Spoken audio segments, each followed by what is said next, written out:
Hello children, today we're going to be looking at a very famous book called The Enormous Crocodile, written by the very famous children's writer Roald Dahl. Here it is. Let us dive right in and see what happens in the story, shall we?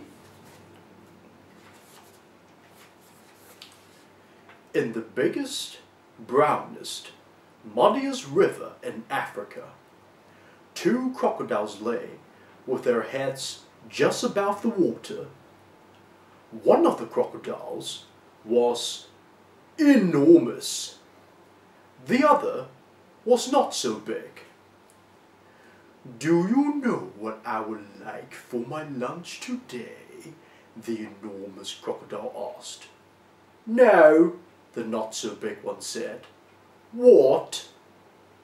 The enormous crocodile grinned, showing hundreds of sharp, white teeth. "For my lunch today," he said, "I would like a nice, juicy little child." "I never eat children," the not-so-big one said. "Only fish." "Ho, ho, ho!" cried the enormous crocodile.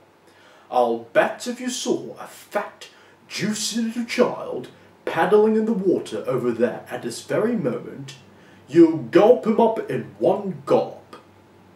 "No, I wouldn't," the not-so-big one said.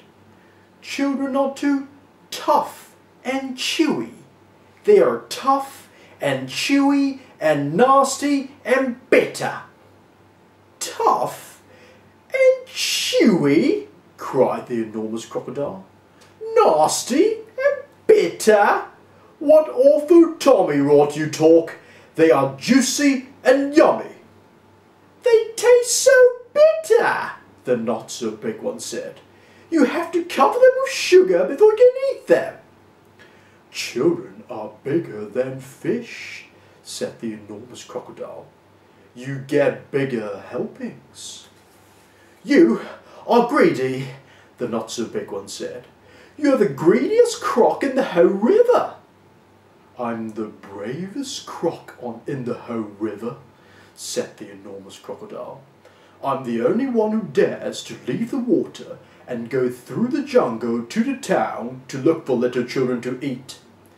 "You've only done that once," snorted the not-so-big one. "And what happened then? They all saw you coming and ran away."